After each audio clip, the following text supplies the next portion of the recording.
નમસ્કાર દર્શક મિત્રો, દિલોક સત્તા શોમાં આપનું સ્વાગત છે। દર મહિનાની પહેલી તારીખે ઘણા બધા નિયમોમાં ફેરફાર થતા હોય છે અને તેની સીધી અસર આપણા ખિસ્સા પર પડતી હોય છે। અને આજથી જ્યારે નવા મહિના એટલે કે ઓગસ્ટ મહિનાની શરૂઆત થઈ ગઈ છે ત્યારે એ જાણવું જરૂરી બની ગયું છે કે હવે આ મહિનાથી કયા બધા નિયમોમાં ફેરફાર થવામાં આવ્યા છે। તેમજ આ ઓગસ્ટ મહિનો કે જે તહેવારોનો મહિનો છે, જેમાં રક્ષાબંધન, જન્માષ્ટમી, ગણેશોત્સવ જેવા મહત્વના અને મોટા તહેવારો આવી રહ્યા છે, ત્યારે આ મહિનામાં શું થવાનું છે મોંઘું અને શું થવાનું છે સસ્તું, તે જાણવું પણ મહત્વનું બની ગયું છે। તો તમને જણાવી દઈએ કે દર મહિનાની જેમ જ આજથી શરૂ થયેલા ઓગસ્ટ મહિનામાં કેટલાક મહત્વના નિયમો બદલાયા છે, જેની સીધી અસર તમારા ખિસ્સા પર જોવા મળી શકે છે। દર મહિનાની જેમ જ આજે 1 ઓગસ્ટથી યુપીઆઈના નિયમ, એલપીજી સહિતના બીજા કેટલાક મહત્વના નિયમોમાં કેટલાક ફેરફારો કરવામાં આવ્યા છે। તો આજે આપણે અહીંયા આવા જ કેટલાક નિયમો વિશે વાત કરવાના છે કે જેની તમારા ખિસ્સા પર અસર થઈ શકે છે, તમારા મંથલી બજેટ પર ચોક્કસ અસર જોવા મળી શકે છે। તો આવો જોઈએ કે આ નિયમો કયા છે। તહેવાર એવા મળી રહ્યા છે કે એલપીજી ભાવમાં ફેરફાર આજથી જોઈ શકાય છે। દર મહિને કિંમતોની સમીક્ષા કરવામાં આવે છે અને જો અધિકારીઓને તે જરૂરી લાગે તો તેમાં સુધારો કરવામાં આવે છે। ત્યારે આજે ઓઇલ માર્કેટિંગ કંપનીઓએ એલપીજી સિલિન્ડરના નવા ભાવ જાહેર કરી નાખ્યા છે। અહેવાલ એવા મળી રહ્યા છે કે આ નવા ભાવ પ્રમાણે 19 કિલોના કોમર્શિયલ એલપીજી સિલિન્ડરના ભાવમાં 33.50 રૂપિયાનો ઘટાડો કરવામાં આવ્યો છે। જોકે સરકારે ઘરેલું 14 કિલોના એલપીજી સિલિન્ડરના ભાવમાં કોઈ પણ ફેરફાર નથી કર્યો।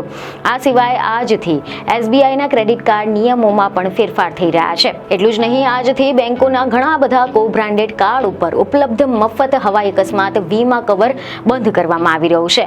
તેમજ આજથી યુપીઆઈ વપરાશકર્તાઓ દિવસમાં ફક્ત 50 વખત બેલેન્સ ચેક કરી શકશે।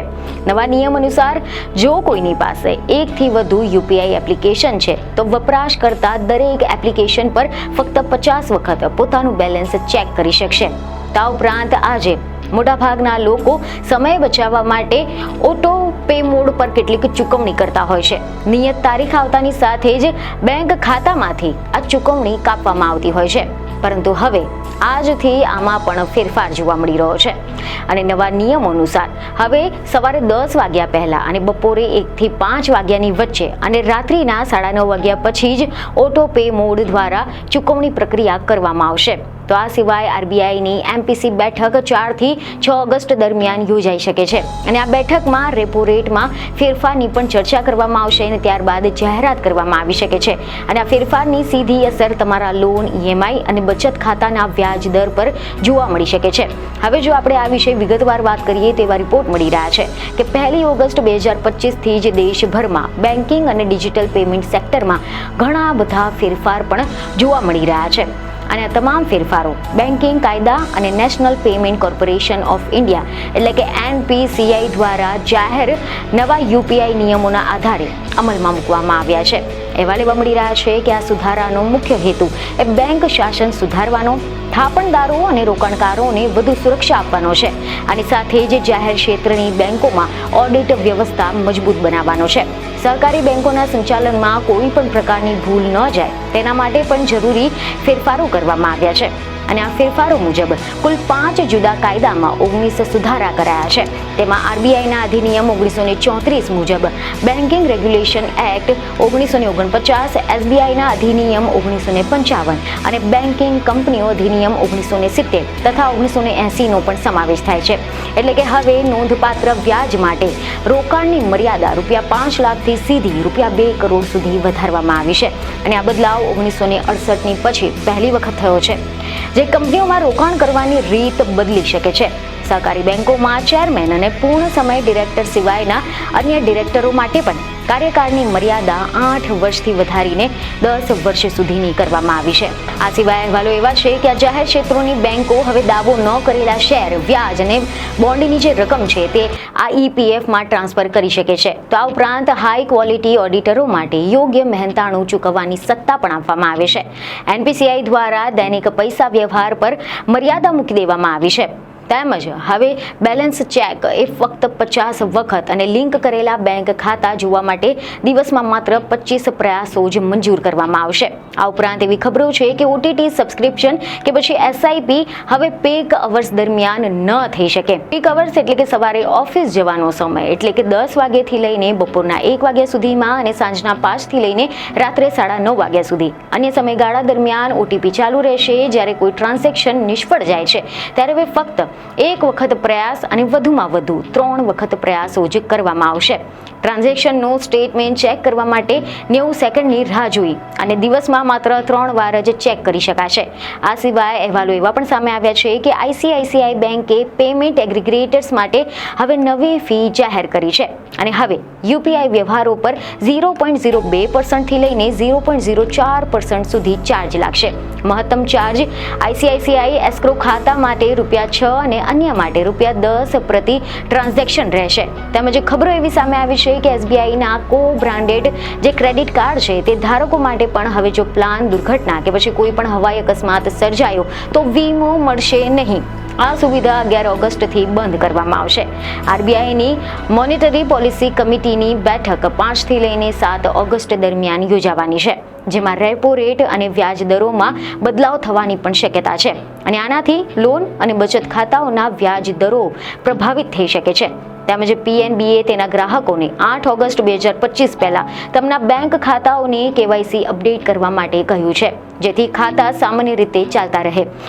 RBIના આદેશ અનુસાર કરવામાં આવી રહ્યું છે અને આ KYC અપડેટ એવા ગ્રાહકો માટે પણ જરૂરી છે કે જેમની KYC માહિતી 30 જૂન 2025 સુધીમાં અપડેટ કરવામાં નથી આવી. જોકે એવી પણ અહેવાલ છે કે 15 ઓગસ્ટ 2025 થી ખાનગી વાહન માલિકો માટે એક નવો ફાસ્ટેગ વાર્ષિક પાસ ઉપલબ્ધ થશે અને આ પાસ ₹3000 માં ઉપલબ્ધ થશે અને 1 વર્ષ અથવા તો 200 ટોલ વ્યવહારો જે પહેલા પૂર્ણ થાય તેના માટે માન્ય રહેશે. અને આ યોજના વારંવાર હાઈવે પર જે મુસાફરી કરતા લોકોને સરળ અને સસ્તું કરવા માટે લાવવામાં આવી રહ્યું છે અને આ વાર્ષિક પાસ લેવો ફરજિયાત નથી. જેઓ ઈચ્છે છે કે તેઓ હાલની રીતે ફાસ્ટેગનો ઉપયોગ કરી શકશે. હવે જો આપણે વાત કરીએ LPG ગેસ સિલિન્ડરની, તો રક્ષાબંધન પહેલા સામાન્ય લોકો માટે રાહતના સમાચાર સામે આવ્યા છે. એવા સમાચાર છે કે ઓઇલ માર્કેટિંગ કંપનીઓએ LPG સિલિન્ડરના નવા ભાવ જાહેર કરી દીધા છે અને આ નવા ભાવના પ્રમાણે હવે 19 કિલોના કોમર્શિયલ LPG સિલિન્ડરના ભાવમાં ₹33.50નો ઘટાડો કરવામાં આવ્યો છે. જોકે સરકારે ઘરેલું 14 કિલોના LPG સિલિન્ડરના ભાવમાં કોઈ પણ પ્રકારના ફેરફાર નથી કર્યા. સરકારે LPG સિલિન્ડરના ભાવમાં જે ઘટાડો કરવાની જાહેરાત 31 જુલાઈની રાત્રે જ કરી નાખી હતી, પરંતુ આ નવા ભાવ આજે એટલે કે 1 ઓગસ્ટ 2025 થી લાગુ થશે. ખબર એવી મળી રહી છે કે આજથી લાગુ કરાયેલા આ નવા ભાવ પ્રમાણે હવે દિલ્હીમાં 19 કિલોના કોમર્શિયલ ગેસ સિલિન્ડર હવે ₹1031.50 મળશે, જે પહેલા ભાવ ₹1665 હતો. કલકત્તામાં પહેલા ₹1769 મળતો કોમર્શિયલ ગેસ સિલિન્ડર હવે ₹1734.50 મળશે. મુંબઈમાં આજથી કોમર્શિયલ ગેસ સિલિન્ડર ₹1582.50 મળશે, જેનો પહેલા ભાવ ₹1616 હતો. ચેન્નાઈમાં પહેલા ₹1823.50 મળતો 19 કિલોનો કોમર્શિયલ ગેસ સિલિન્ડરના ભાવમાં ઘટાડા બાદ હવે ₹1789 મળશે. કોમર્શિયલ ગેસ સિલિન્ડરના ભાવ ઘટવાના કારણે હવે કેટરિંગ બિઝનેસ, હોટલ, રેસ્ટોરન્ટ અને ફૂડ ઇન્ડસ્ટ્રીના લોકોને રાહત મળશે. જોકે આ ભાવ ઘટાડાથી ગૃહિણીઓને કોઈ પણ ફાયદો નથી થવાનો.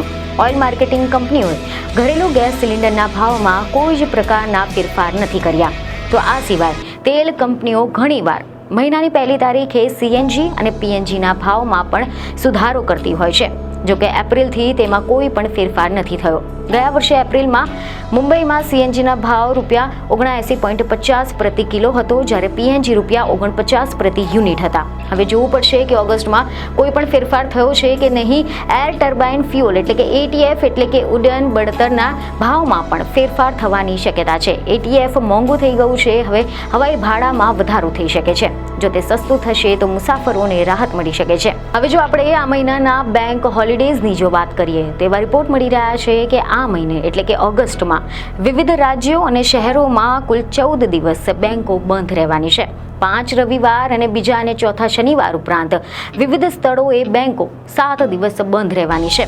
તો આ હતા આજથી લાગુ થનારા કેટલાક મહત્વના ફેરફારો.